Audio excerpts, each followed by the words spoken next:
Mga kalakay, tamang tambay lang muna tayo dito.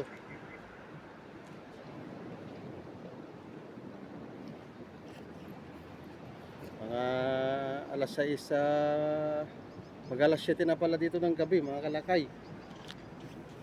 Tayo kasi dumaan sa palengke.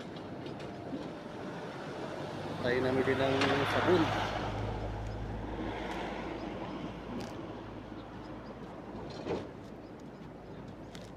Pagdating ng summer dito mga kalakay, tapos na itong ginagawa dito.